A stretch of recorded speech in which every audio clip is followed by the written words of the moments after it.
you know what? Going back to Chicago might feel like going backwards, but this past year, more than ever, I felt like, no, I'm going to go home, and the energy has been shifting. There's a new like vision.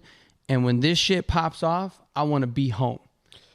I want to be home when this shit goes nuclear. I don't want to be somewhere else. And then on the other side of things, it's like, to be fair, man, I work so much and I love what I do.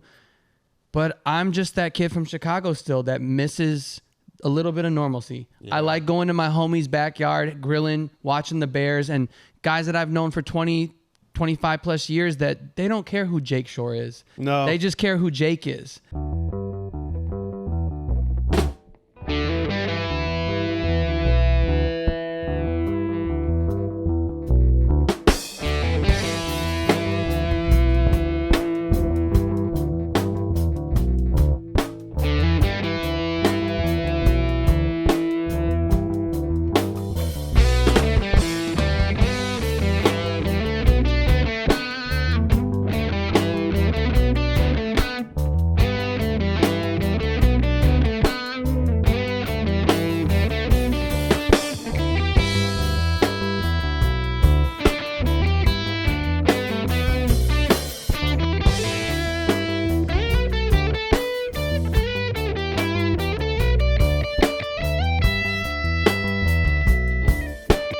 What's up? Welcome back to BK's Chop Shop. We are here with the legendary Jake Shote. What's up, dude? Thanks for doing this. What's going on, baby? How we doing? He just moved back to Chicago after like striking it big, getting pretty famous out in Miami. And I love that you moved back to Chicago. I think we need more of this. Chicago is very much we have a lot of talented people here, but a lot of people who go out and get things out in the world, don't always come back. And they usually don't, almost never. You gotta take a birth control pill? Yeah. Yo, sorry, I'm in the middle of a podcast right now, and you just called and ruined the entire episode. Put him on speaker. I'm just kidding. This is Chief Rocka. This is my manager, Tim. Oh, what's up, Yo, say what Chief up, Rocka? Tim. What's up? We literally just no, I'll take this one. It's fine. We literally just started, so you're all good. But let me call you back afterwards. I'll hit you tomorrow. All right. It's all good. I got like 3 things to cover with you, but no problem. I have a fairly free day tomorrow, so hit me tomorrow. Classic. All right. I'm glad the OnlyFans is working out. Yeah, it really is. Only feet. All right, brother. Peace. Wiki feet. Wiki feet, if you know, you know. Sorry about that. No, all good. Terrible start already. That's your manager, Tim? Yeah. Tim is also Chief Rocka?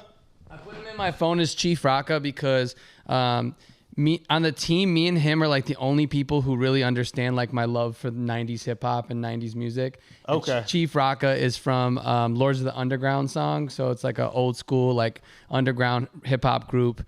And yeah, Chief Rocka. Hell yeah. He's the man. I've noticed that in your music, you get really into like old school 90s, 2000s hip hop. Yeah. And I love it. Yeah, I derive a lot of that from that sound. You know, it's just what I grew up on and like. So when you say you grew up on it, you didn't grow up like on it. Yeah, you're right. I didn't grow up on it necessarily, but like it was close to, and you just listened to it. As a student of the game, I think I've done more than most people that even grow up on it do because I have dove into it so hardcore and really realized that Chicago, being the birthplace of house music, it was... How crazy is that? It's amazing. I love that. Well, this is what I want to... Let's bring it back to how we started, because I think you were off to a really good tip, and then that fucked it up. So. Oh, we'll get back to that, but I was saying I think a lot of people don't bring their fame and the industry with them back to Chicago, and it's always shocked me because I feel like people could crush it here if they did.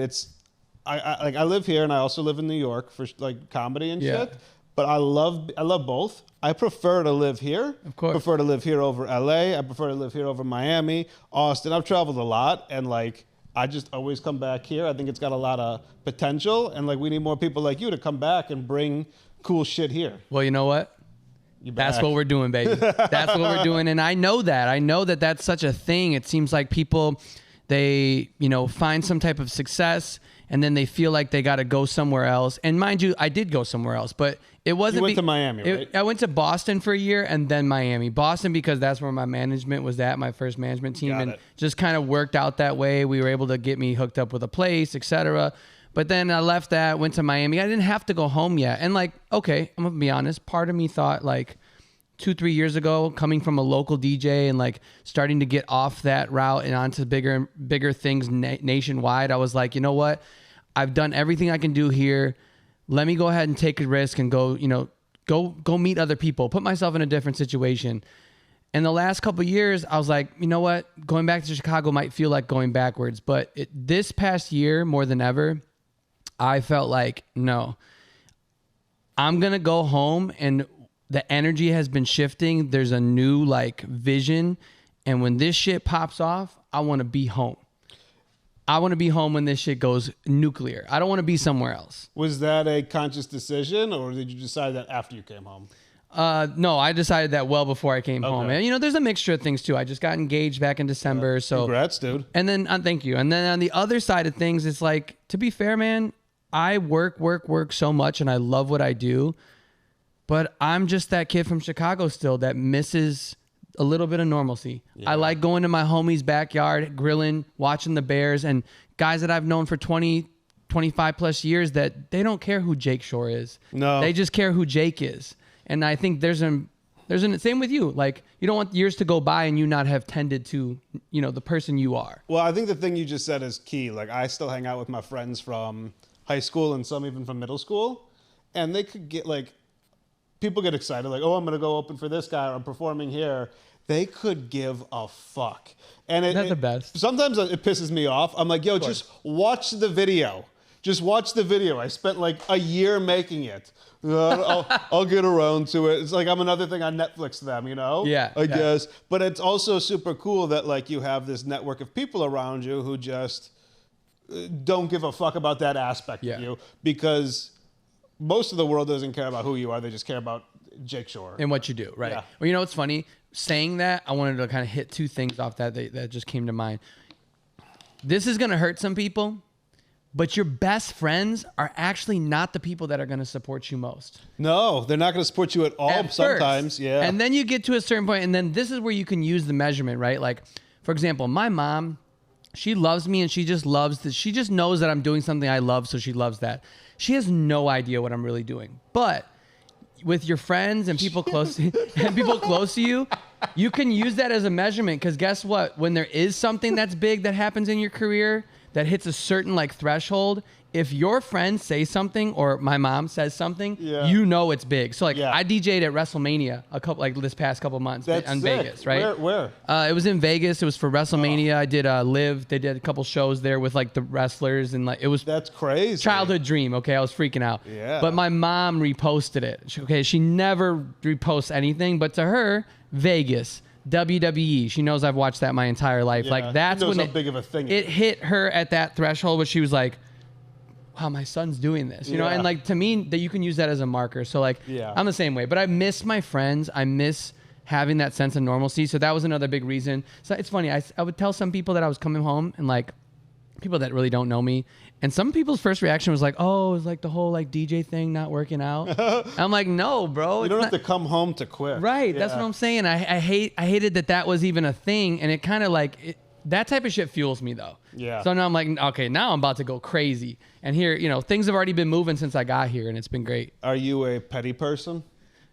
No. Do you hold grudges? I don't. No? I don't. I was listening to a podcast recently with Dave Portnoy, and I'm not petty and I don't hold grudges, but I agree, like that shit fuels me. Yes. Yeah. So I don't think that's pettiness. I think that's just, that's a winner. That's a winner. He said something that I've actually ordered 3 of them already. Uh-oh. He's like, I got champagne bottles with my haters' names engraved on them. I love that. Okay. And when they come around, or when I like win, I'm gonna fucking pop that bottle. Okay, I have a list. I don't know if that makes me petty though. It makes you petty. Okay, cool. Okay, then I guess I'm Petty Betty, baby. Here we go. Fucking Tom Petty and the Heartbreakers. Yeah, I got a list. You know why I have a list? But I also understand the flip side of it. Like you said, people don't fuck with you necessarily because of you. They fuck with you because of what you do. And it just like anybody else, like it's not really what, like, you got to bring value to other people. And once they see that you are valuable to them, that's when they really want to like collab with you or work with you. And like, there's genuine ways to do that. I've done that too. Like, that's just how it works. But then there's also snaky ways to do it. And you know, like I said, I got a list. I got a list of those people. Yeah. But you know, the difference between me and a lot of people is with that list, when it comes time, I'm going to kill you with a smile. I'm not gonna shove it in your face. No, nobody on the list will ever know they were on the list. Facts. That's what I mean. It's just for you. Yeah, yeah. And maybe a couple other people. And I think that's, like you said, that's a competitive person. That's the spirit of a winner. Yeah. You got to have shit that fuels you and shit that doesn't drag you back and get you like stuck. Like I read a book called Choose Your Enemies Wisely. Yeah. I think it's by Patrick Bet-David. Have you heard of Patrick Bet-David?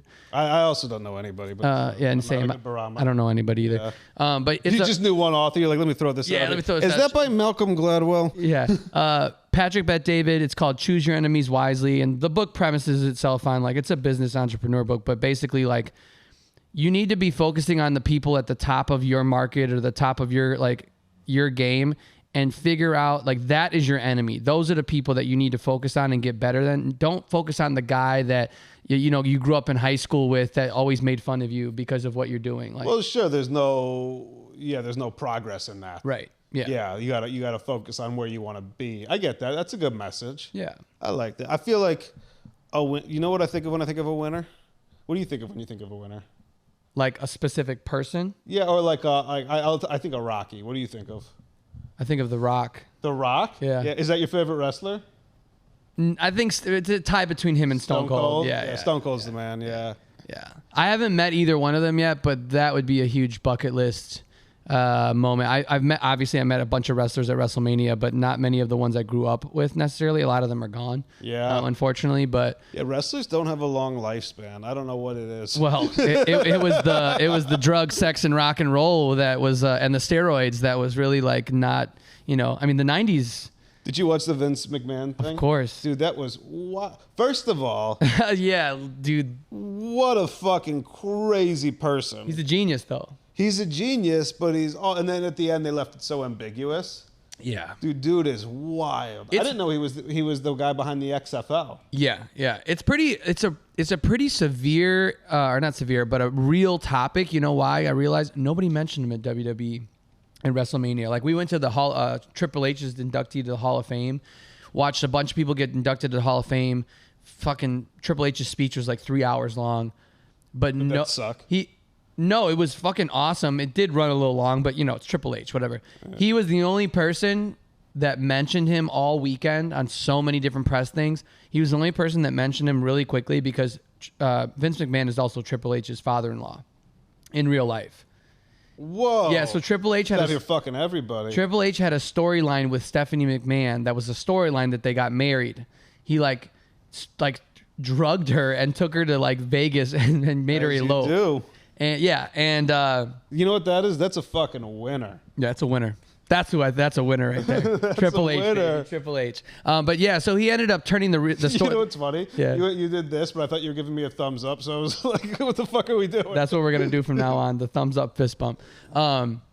Yeah, so he turned that storyline into a real thing. So it's complicated. He turned it into a real thing, meaning he married her? Yeah, he legit married her, and now he is the head of WWE. It's like he is the Vince Triple McMahon. H's? Yeah. Did nobody mention him because they don't like him, or because he's just so controversial? I think now? it's just so controversial.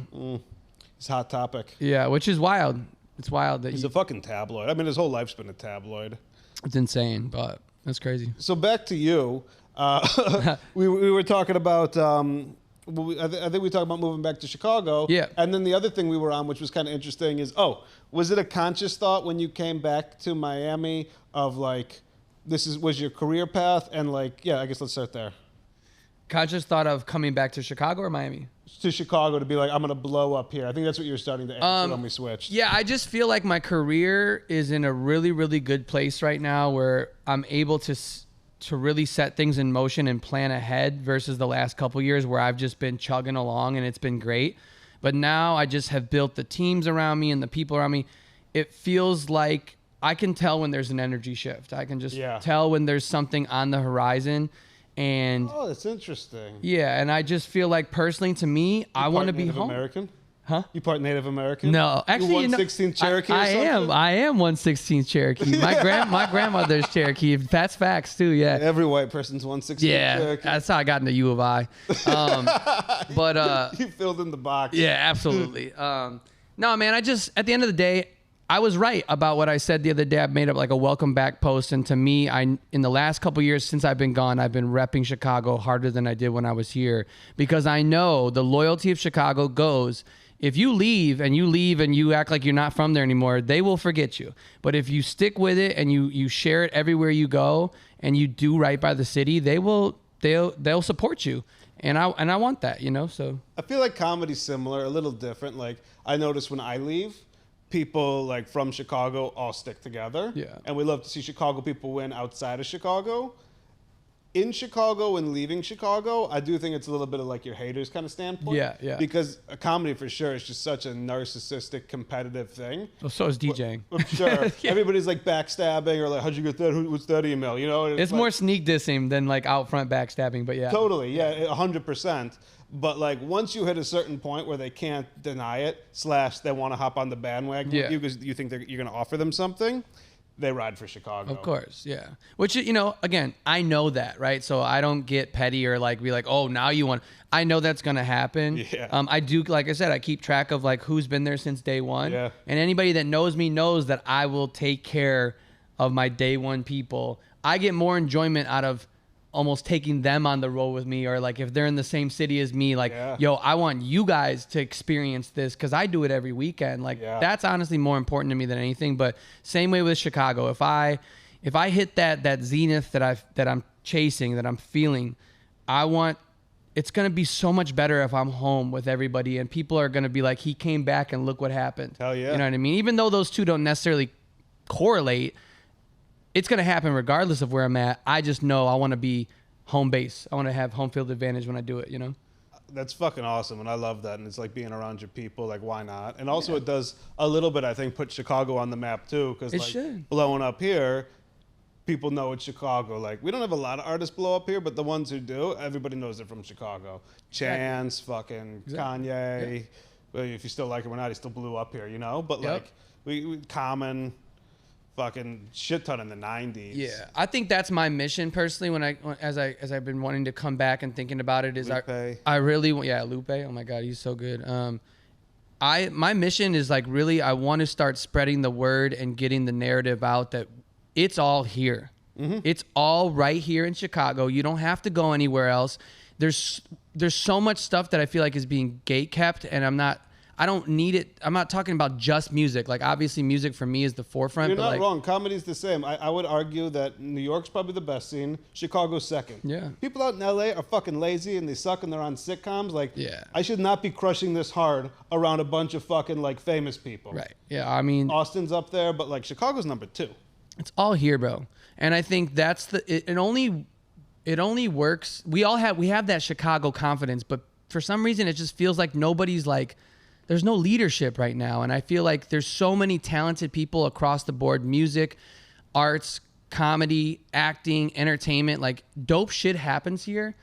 I think it needs a little bit of congregation, it needs a little bit of leadership, and it needs some people to just put on the cap and say, this is where it's at. And I mean, am I that person? I would like to be part of it. Yes. One of them for sure. I've always wanted to do that. I feel like it's going to be a lot of people that do that. Hopefully. It takes a village for sure, man. And I think that's more so what I'm preaching is that we need village people. You need the village people. We need the YMCA back, and we're going to be no. But I just think it's important because I also sense that I sense the scene is bubbling again, and there's a new wave and a new like shit happens in history. It repeats itself musically, culturally, like. I agree, and I think we're, and you can see it in fashion too. Mm-hmm. I think we're reapproaching the '90s. Yes, from a fashion standpoint, a music standpoint. I think people are going to get like hip hop's going to get slower, and there's going to be more like fucking Tribe Called Quest, like boom slow bap verses, boom bap, and a long hook that repeats. Yeah, and I see it in your music for sure. You go back to the '90s. Movies too are going back to the '90s. Yeah, we want more niche directors in cinema. We're looking for the next Quentin Tarantino. Comedy too. Comedy's is in a huge boom. Podcasts are new, and we got these fucking like Steve Martin-esque guys. I know he wasn't really the 90s, but he was still popular then. Yeah. Or like Jim Carrey-esque guys that are like out there and about to be somebody. Yeah, I feel like there's a cool artistic and like music revolution that's happening across the board, but I really feel like Chicago can be on the forefront of that, because I always say whatever's happening in Chicago is kind of a reflection of everywhere else. And like if something culturally is happening here, it can pop off and it can like be reflected in other places. And I'm just ready for it. I'm here for it. You know. Hell yeah. We also have a strong gay population too. Yeah. And I feel like that is necessary to have like shit pop off. Shit doesn't pop off without the gays. That's true. Doesn't. You go to a city with no gays, shit's not popping off in Houston. Dude, I got a lot of gay fans and they fuck with my music. Yeah, I fuck with that too. I don't discriminate. No, not at all. You gotta, no pun intended. You gotta turn on the gay community. The gays will catapult you to a level of fame you didn't even know you could get to. It's facts. It's crazy. I see no lies. And like, I think for me, I mean, for me too, it's dance music, right? Dance music, if you know house music. There's probably a ton of gays out there for your fan base. Well, dude, house music, the roots of it is like, that's where it started. It was, LGBTQ, it's so hard to say all that. Well, back then it was just gay. Yeah. So in the 90s, yeah. Now it's like 15 letters, but you know. You're stuttering through them. Yeah, I'm trying to like. I'm trying to bring back gay. It's all gay. Yeah. I think, it's important for me, like my music and what I'm doing, I'm honestly trying to appease to any walks of life, any age group. Like, I don't want to just be known by like the house heads. How do you do that? Is it just by making music that you like and you just look for people who also like it and not tailoring to them? Or are you specifically trying to make something for everybody?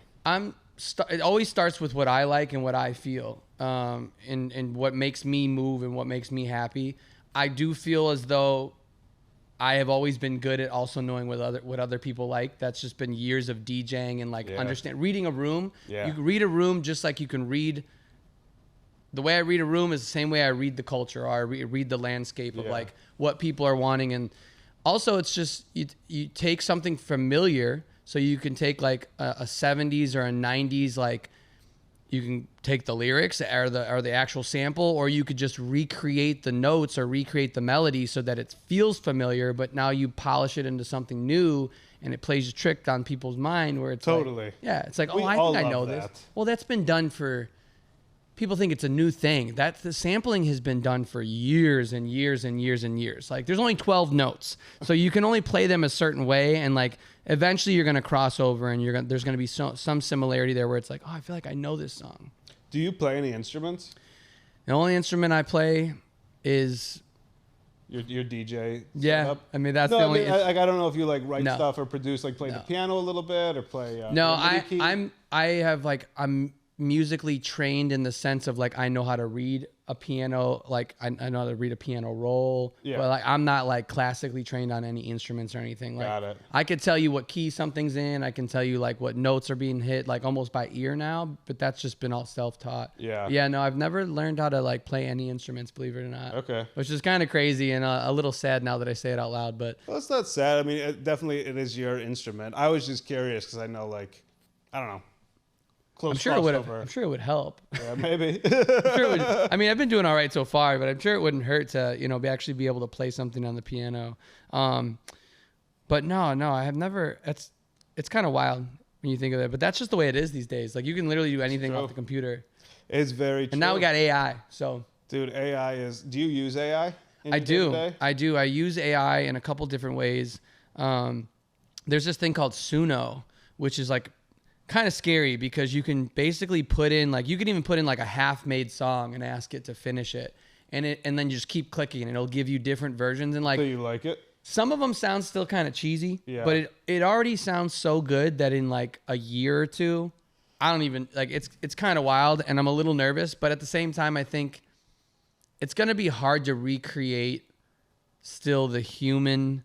There's just human imperfections with music that actually make good music. Yeah. And AI is kind of too dialed, you know what I mean, still. But eventually it's going to get to that point where it's going to be able to make those imperfections. And yeah. But you can't be scared of it. You just got to use it use it to your advantage now while it's there. I watched a Masterclass, the series. Yeah. I watched the Masterclass on AI, and it was talking about like if you wanted to be more accurate, you have to be mean to it and threaten it with something about funny, you. yeah. So you're like, if I don't get this beat to be exactly what I'm going for, and then give it like a prompt, I'm gonna lose my job. You got to raise the world's stakes. gonna explode. Yeah. And then, the opposite way is I saw that you can also prompt it with like, hey, if you do this right, we'll give you $1,000 bonus or something crazy like ChatGPT. Yeah, shit like that. And like, does ChatGPT charge your card when you say that? no, I hope not, because I would be fucked. But I've been using ChatGPT for so many things now. I think I kind of understand like it really any issue or problem that you have, or even it doesn't even have to be a problem, but just like you could just ask it anything, and it really does a great job now of like for me personally, like I've been really understanding in the last couple of years that like I'm the owner of my own business, and I've really been like identifying with the fact that I'm a business owner. So I was a teacher for 8 years. Nobody taught me how to negotiate. Nobody taught me What'd how to you teach? I taught 3rd grade, 5th grade, and 2nd grade. All at the same time? In separate years, but across 8. I don't know. CPS is hurting. Across 8 years, I taught those different grades. So I was never taught how to like run a In the business. city or the burb? Out in Arlington Heights. And is that where you grew up? No, I grew up in Lakeview. You grew up in Lakeview. Yeah, yeah. Did you go to Lane Tech? I did. You went to Lane Tech. Shout out Lane Tech Indians. Are they still the Indians? I don't know. Oh. Can anybody really? Isn't it kind of? We'll find out. What do you think about this? I feel like it's the Indians. I feel like is a fine name. Not only fine, I feel like it's representative of a people. Well, I guess they don't want to be called Indians anymore. That's the problem. I guess. Did I answer my own question? I don't really know. Okay. I think they're the Lane Tech Warriors. The Latex Warriors. I think not. I think. Are you serious? Yep. I'm looking at it right now. You Googled it? Yeah. Lane Tech champions? Oh, it's better than the Lane Tech football team. That's crazy. Champions. That was the worst. How'd they do last year? Are they champions? Yeah, that's pretty crazy to call yourself the champions. You're putting a. Changed in 2020. Where'd you go to? Shows how much I know. Where'd you go to like elementary school? Did you grow up in like your whole childhood? Basically, yeah. I grew up in like it was like Belmont and Kedzie, I think. Okay. Yeah, Belmont, that area. Did you go to Blaine? No, I went to Bell Okay. Elementary. Okay. Dude, I went to some phenomenal schools. Honestly, that's been a huge part of my upbringing, I think, because like Lane Tech specifically, it's one of like 9 selective enrollment schools in the city where like So you got Lane Tech, you got like Walter Payton College Prep, and like a handful of Latin, St. Ignatius. So you just pay to go to St. Ignatius. Yeah. So to explain like to the audience, like most public schools in Chicago, it's basically just your neighborhood. You go to that neighborhood school, but these schools you have to test to get into. They're prep schools for like college, and they're called magnet schools, right? Yeah, something like that. Yeah, and college prep or whatever. Yeah. Either way, the best part about it was that it allowed you to go to a school with kids from all over the city, all different walks of life, and dude, that melting pot specifically with like fashion, culture, music, food. That was where I was like exposed to all sorts of music. Playing on the football team too, obviously was helpful. Like just different things that like really made me who I am today and gave me like a true understanding of music and a pride about being from Chicago too. Like I feel like that's the beauty of Chicago. It's like a melting pot, right? And like oftentimes it's not mixed as much. Yeah, you get thrown into a high school where you're forced and you're young, and it was amazing. So, and then I went to University of Illinois. Okay, you went to U of I. So did you move back to Lakeview? No, my parents ended up moving out to Jefferson Park, which is like the edge of the city. Yeah, no, Jefferson Park. So they live out there. I went back after college. I went back, into the city. I lived in Lakeview in an apartment for a couple years with some buddies. Did like it was like another. Well, I don't mean house. after college. I mean now. Oh, now, right now, I live over in between Old Town and New City area. Yeah, I remember. Yeah. Yeah, so it's a great spot now over there, man. I like walking a lot. I don't have a car. I do too. I'll walk everywhere over there. I have a car, but I also like walking. Yeah. It's not, especially when it's warm out like this. It's awesome. Yeah, it's finally a little warm now. So what? I was gonna ask you something. We were just talking about something. We were talking about school, DJing. And then, shut up, Nick. The edibles just hit me, bro. Dude, I remember what I was gonna ask you, but yeah, dude, that's the worst. So I've taken edibles before a show sometimes, and like trying to time it for when I get off stage, and like 20 minutes into a set, you could just feel it. And you're just like, oh fuck. So, I can't smoke before I DJ. I start tweaking out. I mean, to be in front of to be in front of people like that, like I'm really good at it, but for some reason, when I'm high, it's just like a whole different, the buttons, Now, I've done shrooms. Shrooms puts me on like a level where I feel like I'm functioning at my best. Dude, some of my best sets, I remember Lollapalooza after show, I was opening up for Side Piece. Shout out the boys. And Shout out to the boys. I sprinkled a bunch of like grounded up shrooms in like my water or whatever it was. And I was drinking it. And dude, I was having a fucking blast. It was so much fun. I don't drink. So, I mean, there's some things I like try and like take the edge off. I honestly DJ sober most times just because like I just have that much energy. Yeah, I'm just fucking dialed in. So my thought on the shrooms thing is, because I do the same. I've also tried to practice like getting high at shows I don't really give a shit about. And like just trying to figure out how to do that because it's kind of fun. Yeah. And I found like a groove where like I could definitely like get into when I'm high. Yeah. But like I guess if it's an important thing, I'm not gonna get stoned before. Yeah. Sometimes the stakes are just too high for me, and I'm like, I probably shouldn't do that. Now after the show's different, I'll totally let loose and chill and cut and cut a rug and whatever, and that's a little bit different, but. Yeah, I've always thought with the shrooms thing, because I feel like I'm dialed up and like dialed in and like performing better. I always wonder, and it's cool that you have video evidence. I always wonder, like, am I actually crushing, or am I just fucked up? I wonder that shit too.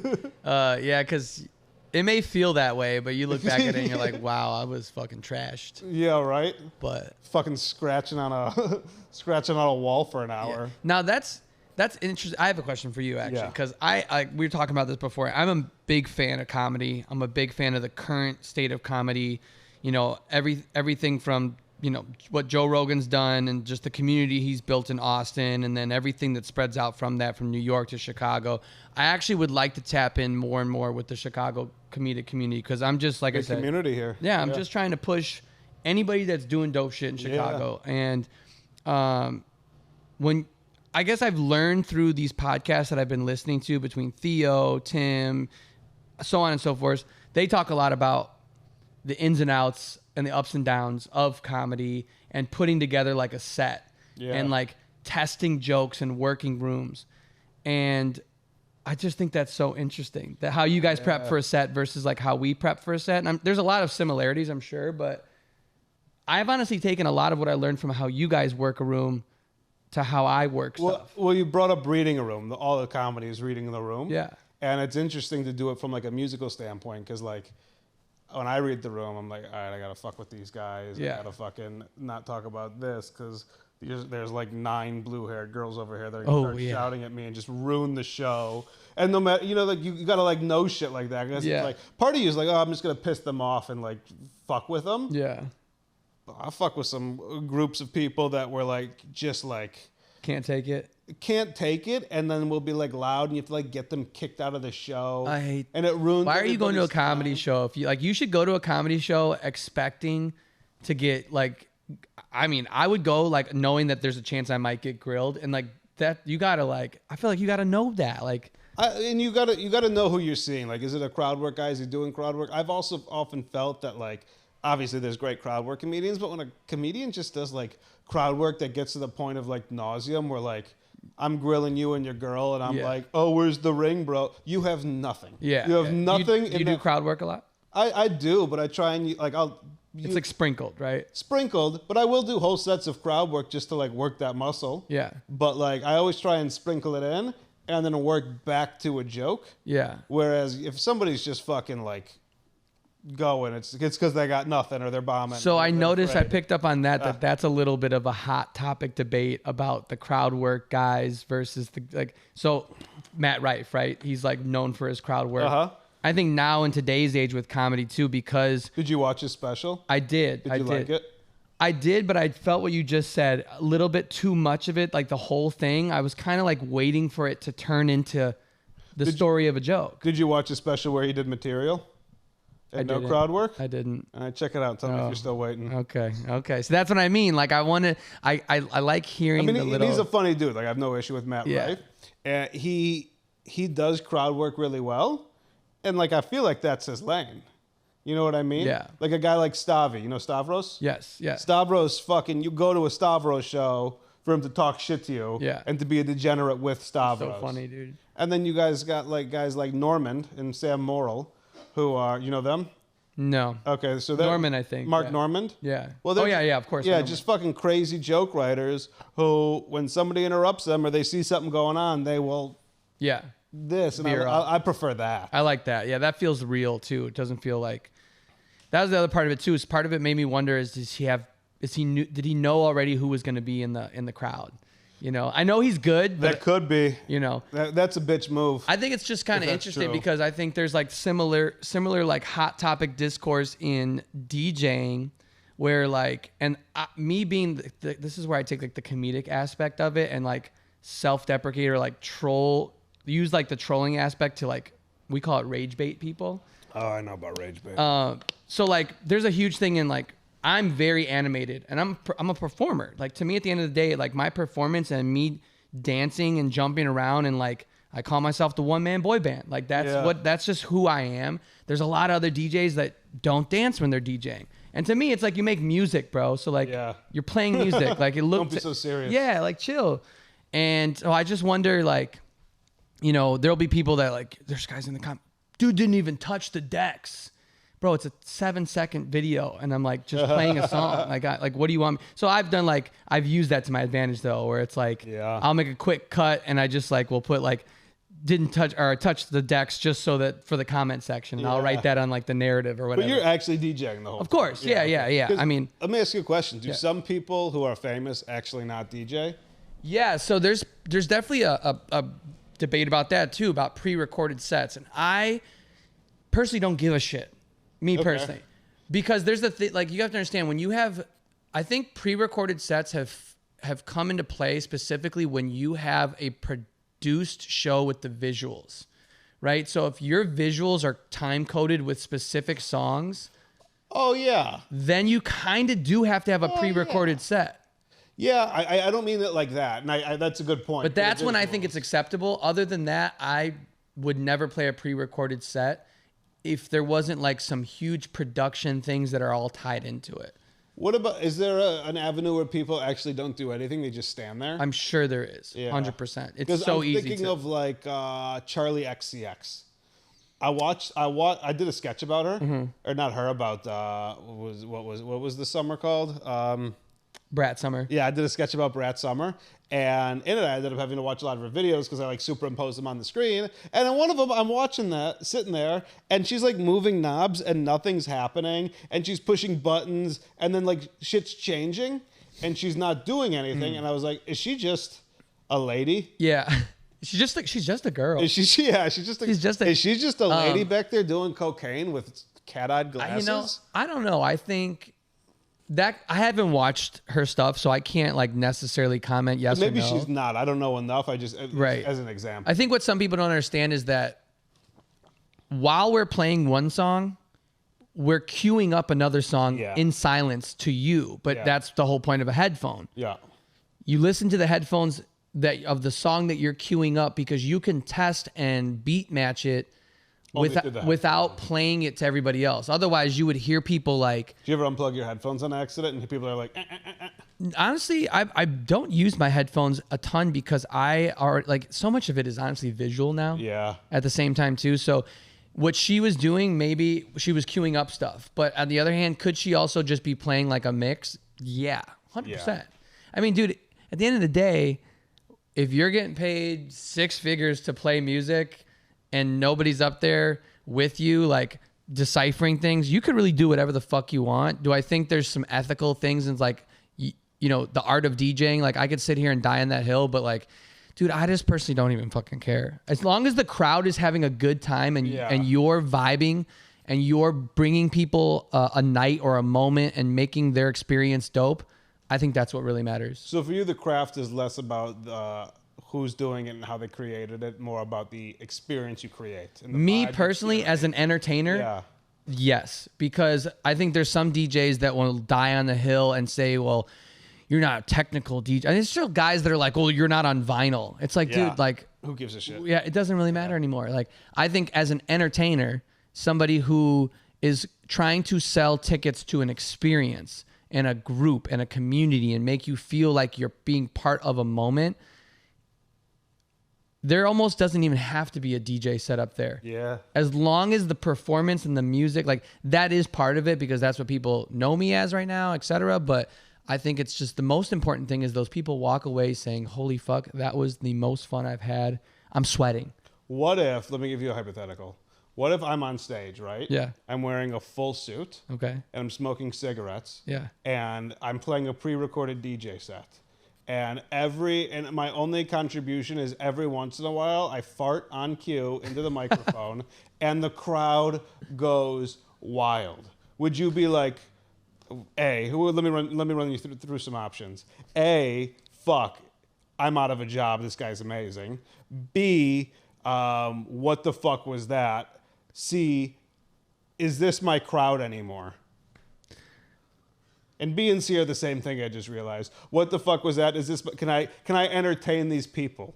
I'm gonna put in a D here. Yeah. D is that's not how I would do it, but I fucking respect it because I think that's what you can't deny the fact if people are fucking with it. Well, I think I might disagree a little bit only because I look at comedy. I love stand-up. I love the art of stand-up. I love the craft. And while I agree, you could do a lot of things that like define stand-up. I'm not like a purist or anything. Yeah. But if some guy got up on stage, and I've seen this before, and took his stomach fat and made shapes of states, and people like were like, "That's entertaining," I'd be like, "What the?" Google that. Yeah, I Google that. want to see that. It's kind of like, what the fuck are we doing? Like a little bit like, do I have to follow that? And Yeah. like, is this really my life?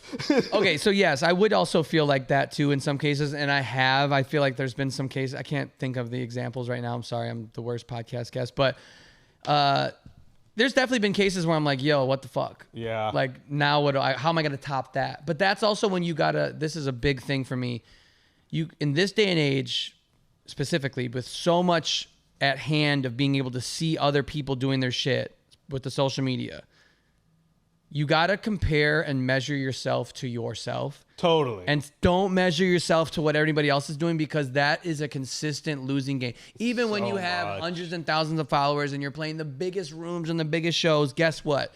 There's gonna be 10 other people that are doing better shows than you and bigger shit than you. And it's just a losing game. But instead, compare yourself to yourself. Yeah, that's good advice. And that's something that I struggle with still sometimes because it's just human nature for us to be like, fuck, I don't have what that guy, or why does he or she have that and I don't? Yeah. You know what I mean? Like, but I think if you stick to comparing yourself to yourself, like that is the actual true measure of growth. Like Yeah. think about where you were 2 years ago compared to where you are now. Oh, 100%. I agree with that. Yeah, that's a tough thing to remember at times for sure. Well, here's a prime example. I just released a song called Don't Hold Me Back, selfish plug, but it just surpassed 100,000 streams. And to be honest with you, It's awesome. yeah, it's great.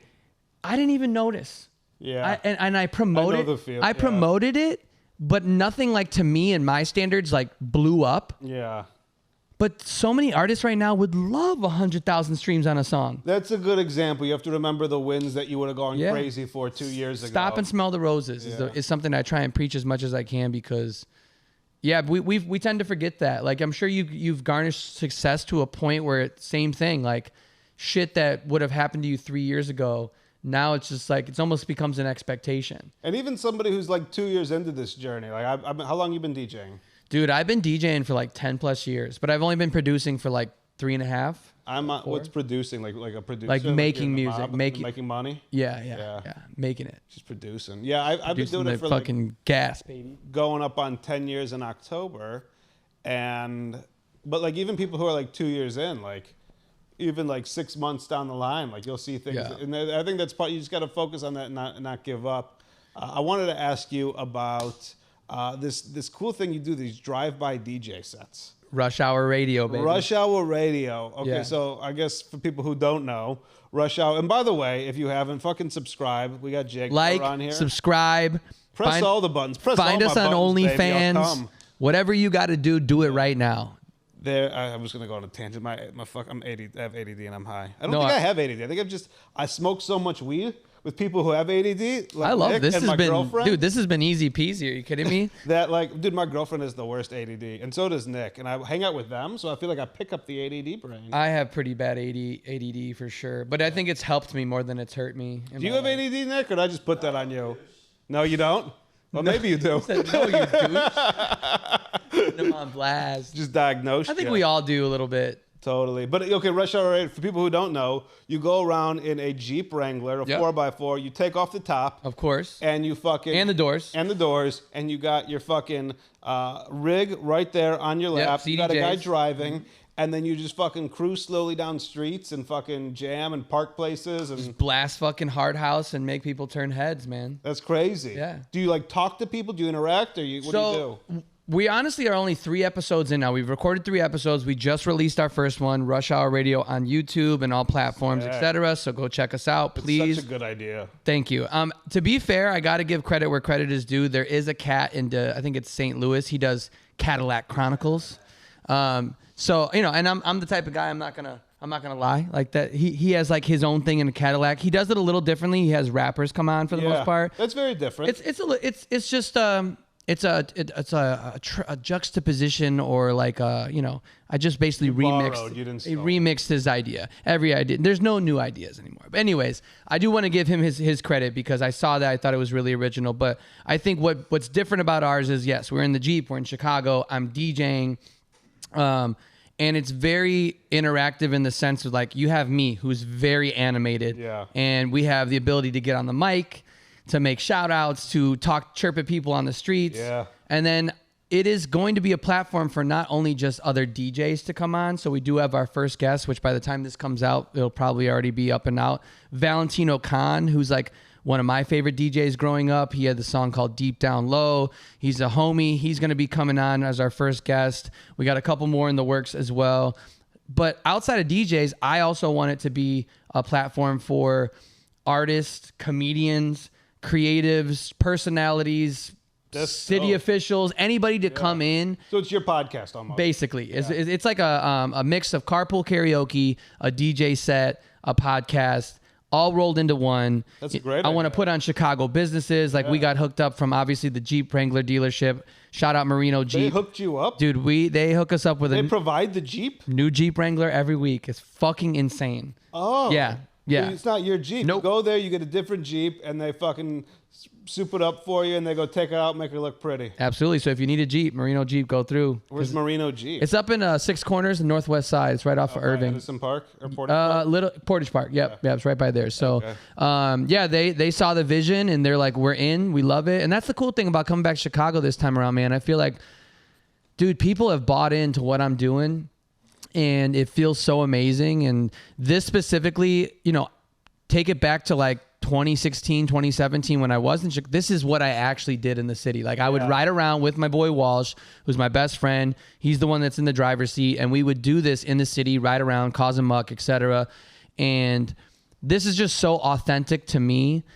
And I don't feel like I'm doing anything that's not myself. I am somebody that wants to bring people together and it's all in Chicago too. Yeah. And dude, everything that I have expected to happen so far in 3 episodes has happened. I knew people were going to start pulling out their phones and getting that like POV UGC like of it. Like I knew people in the comments were going to be like, oh, I can't wait to run into you guys. So now we're going to start posting the route. Now we're going to start like, oh, sick. And I don't know what it's going to come up of. It's a proven like thing to already do well. Like we did the first one a long time ago, not knowing what it was going to be. And like, I'm just so excited about it, man. And it's really low lift. And it's like, there's no red tape. I don't have to deal with agents. I don't have to deal with X. It's just like, if you fuck with it, and I have a lot of homies and artists in the music industry already that are just down to do it.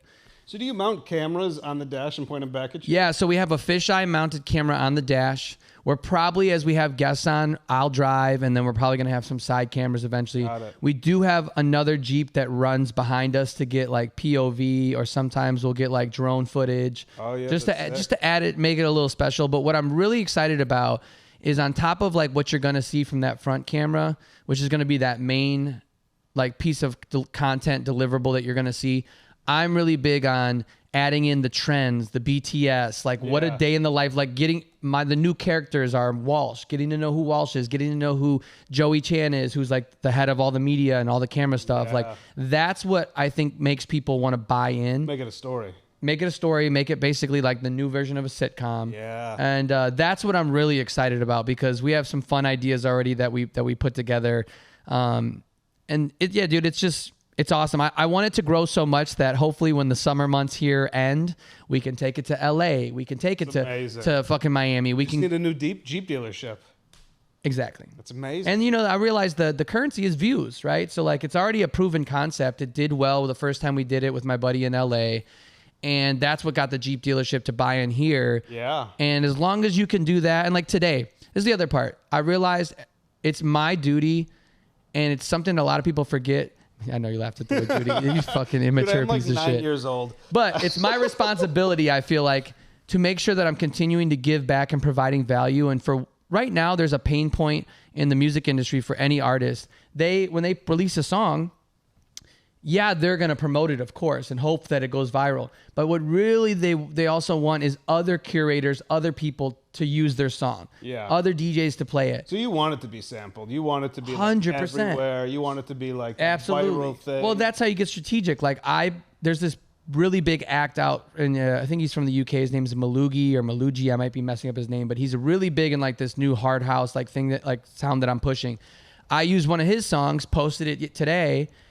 He commented on it. He reposted it. And now I have an in with him to now be like, hey, do you have any more music you want me to push? By the way, here's some of my music. And dude, it's just such an easy way to get those connections because I'm providing value first versus asking for, hey, can you play my song? Yeah, let me push your shit. Yeah. Here's my shit. And I think it's so powerful. So like to any artists or even comedians out there, like really, if you want to start like climbing the ladder per se, or like getting in the rooms that you want to get in or in front of the people, think about what kind of value you can provide along the way. Because I think for me, the value of using somebody else's song and the good chance that it might go viral. Yeah. That's so valuable right now, man. It's so valuable. So yeah, that's the other thing too. You know, outside of having people on and showcasing Chicago businesses, even if it's just me and my friend Walsh, the actual aesthetic of it and like the way that it looks, it's a scroll stopper, right? Like what the fuck am I watching? Two guys in a Jeep, like where's this camera at? Like totally. It's pretty cool. I'm excited about Rush Hour Radio, the future of it. I like what you've done so far. I think a cool idea for you when you go to LA is get a white Bronco.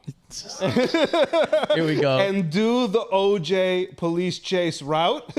Exactly. So it's funny you say that because I actually was in LA not too long ago, and there's car services and stuff. Like, I always thought it would be such a funny like Uber car service idea out there to get picked up in a white Bronco. Yeah. And like you get like like that's your car service in a white Bronco. Like you can get the OJ There's special. a glove that doesn't fit right. Right, type shit. Like you have to wear the glove or something. I think that would be pretty funny. But it's funny. Some guy hit me up the other day. He's like owns like a exotic rental car company in Chicago, and was like, dude, you should do your Rush Hour thing in like the Lambo. And I'm like, it's not gonna fit. One, it's not gonna fit, but like I really am. Me in a Lambo isn't authentic. Like me in the Jeep Wrangler is authentically me. I used to own a Jeep Wrangler, like I said. So, but I'm open. I'm like, dude, if there's any other reason for me using a Lambo, let's do it. Yeah, but I'll find one with you. Let's find one.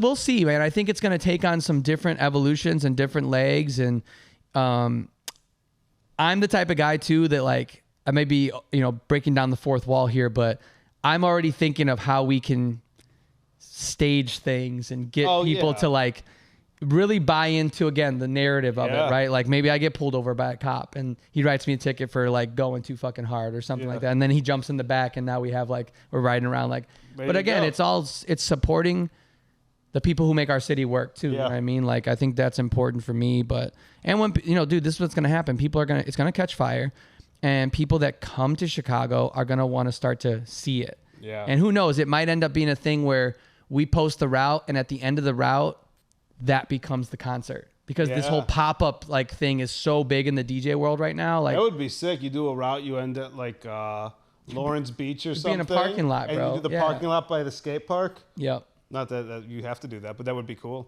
Yeah, that's the idea, man. I don't know. It could go so many ways. I'm just really excited about it right now. It's so, like I said, it's so low lift. It's so fun.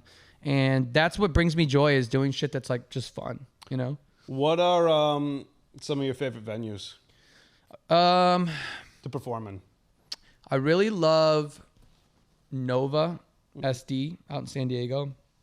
It's a really cool venue. The energy out in San Diego is crazy.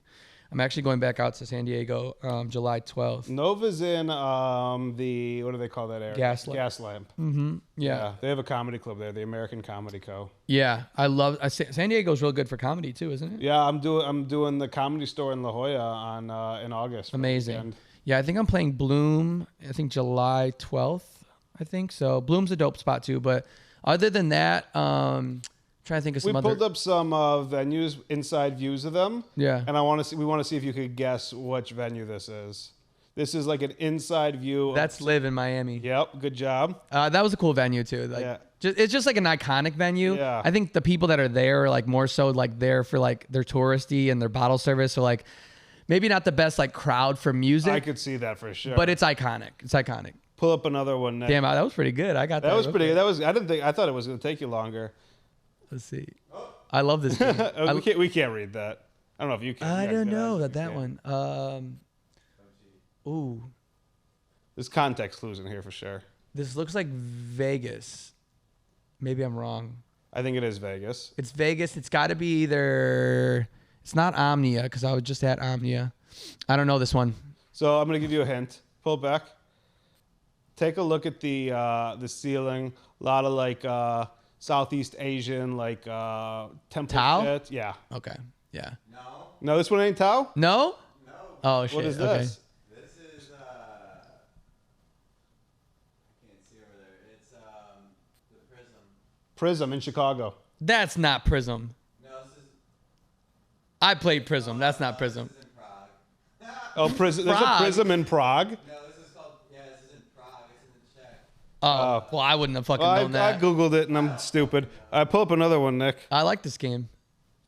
What while he's pulling them up, who's like some of your favorite artists that you look up to from maybe like a DJ perspective? I really like everything that's coming out of the UK and Australia right now. So like that guy Malugi's really dope. Kyle Starkey. These are like some really like more underground dudes right now. I think somebody I've always looked up to is James Hype. I think he's just like been a master at his craft and he's a great guy. And he's kind of been getting a lot of flack lately just because I feel like maybe, I don't know. I think when you're at the top for so long, it's really hard to stay there 100%. without people. Like he went from People are always gonna come. yeah, he went from like the underdog story to it's like, okay, now like we know who you are, dude. Like you don't have, Yeah. but I love him. I'm a big fan of him and his team.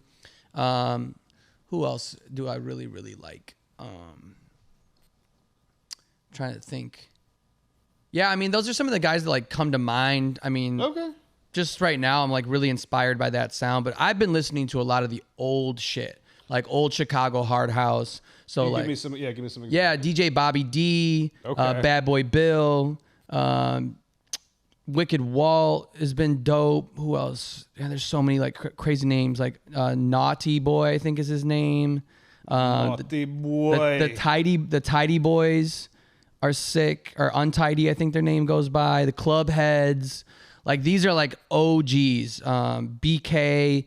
They made like 90s hard house end in the 90s, and now that shit's all coming back. And there was like a huge history of like Chicago hard house, which I'm pushing into right now. So I'm a big, like, I have to go study that. Yeah. Like, I'm never going to claim like, oh, I started this, or like, no, it's like an ode to them, but now it's like ushering it back in. And I feel like if you do that right, you know, you'd be all right. You know what I mean? Type shit. Fuck yeah. Yeah. What's the biggest venue you've ever performed in? Probably the Mirage, Brooklyn Mirage. Me too. Yeah, that fucking place is sick. They're having a lot of trouble right now I know. I was getting it actually- back on track, but Who was I talking? I was talking to a couple I met out in whatever. But yeah, they're having some management issues. yeah, that and they're also just construction issues, I think too. They're just like not up to, they're not on schedule with what they're doing. So I feel bad for them, but Every year I do. Do you know Louis the Child? yeah, I don't know them personally, but obviously fans of them. I do their alter ego festival at the Brooklyn Mirage. Oh, nice. Because they always want like a comedy component. Yeah, yeah. And I linked up with them years ago, and they had me fly me out, and I do like the comedy portion. Yeah. And before I was a comedian, I was a musician. Okay. So I fucking like will go jam with them for like I'd a love little to bit meet of their them. set. Oh, it was sick. It was like 10,000 people. Like you've been to the Mirage. It's like Yeah. bottom floor is packed. The roof is going crazy. Yeah. Get to do cool shit like eat sushi on the roof before anybody shows up. Yeah, I like the Mirage. I'm trying to think. Live Beach was really cool. I did that at Live Beach? WrestleMania. That was pretty fucking dope. That's That's like in, the outdoor. Vegas? Yeah, it's in Okay. Vegas. Yeah, that was really cool. You know this one? Can you make it a little bigger? That looks kind. You could probably drag the corner. Is that? No, that's not Big Night in Boston, is it? Is that Vegas? Yeah. What is it? I don't know. That one. That's another tough one for me. Oh yeah. Okay. XS. Yeah. That makes sense. Lit. Yeah, it's interesting, the whole the venue. Like Vegas is obviously going to be Vegas. Miami's going to stay Miami. But I feel like New York, Chicago, a lot of these other cities, like the club scene has been hit so fucking hard.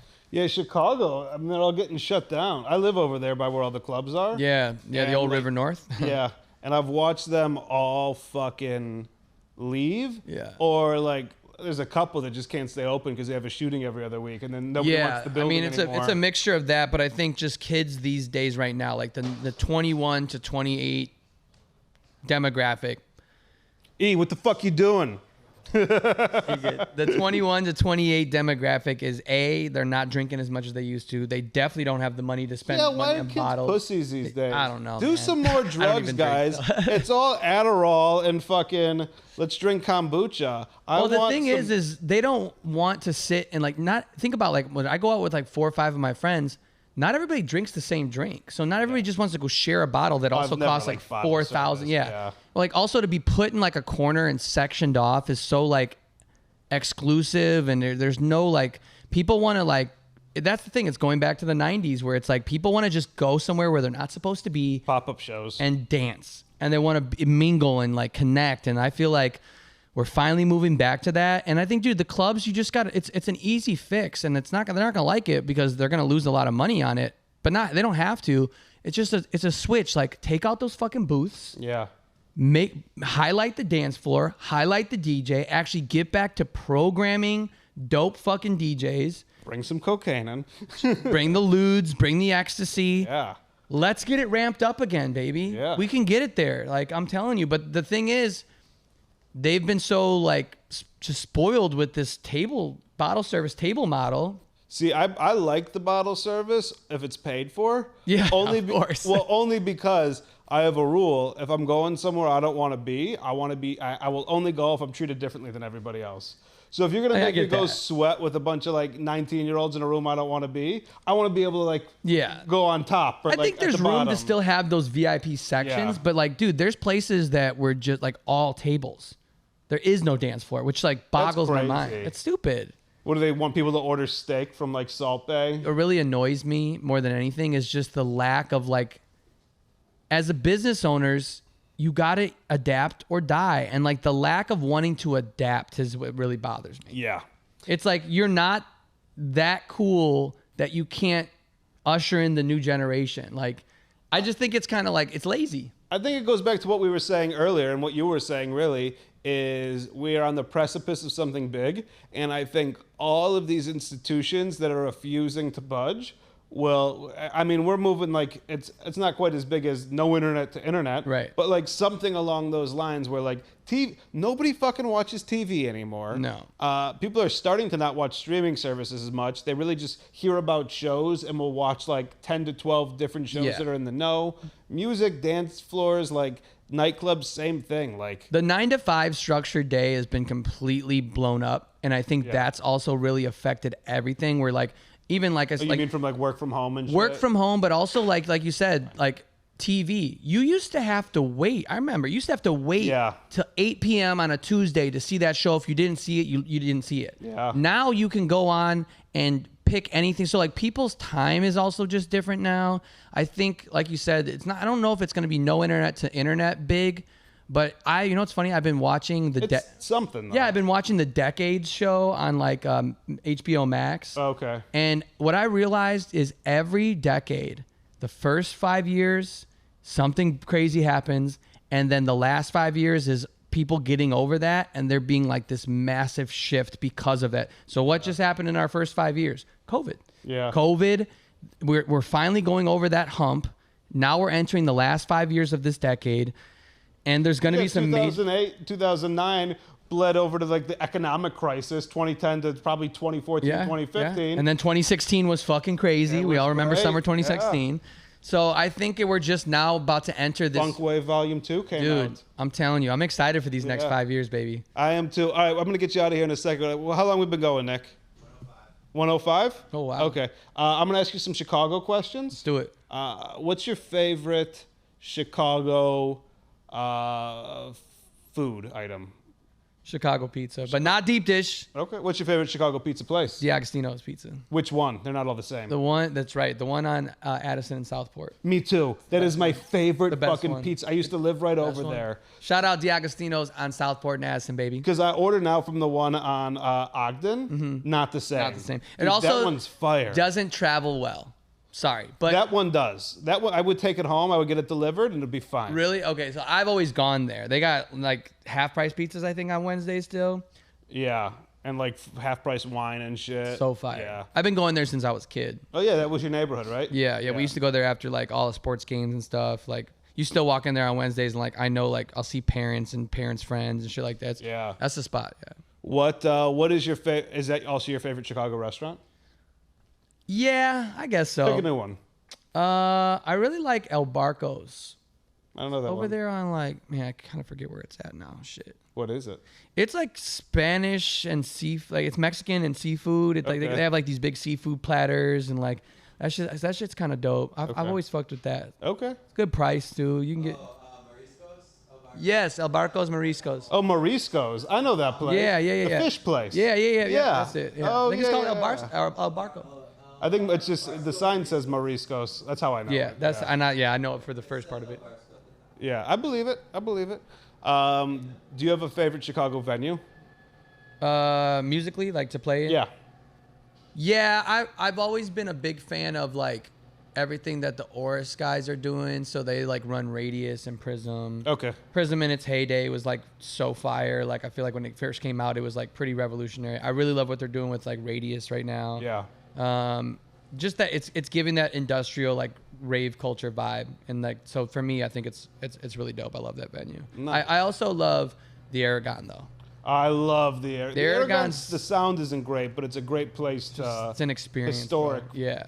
My favorite thing to do is I go to the Aragon, and depending on what I'm seeing, I'll either stay to the end or I'll leave like 10, 15 minutes early and just pop over to Green Mill and get a secondary show that's great. Yeah. The guy's like $20 at the door, but it's like an hour left. They're like, I'll give you 5. Yeah. Let me in on I like the drink. Aragon a lot. I think that's a cool spot. Aragon is sick.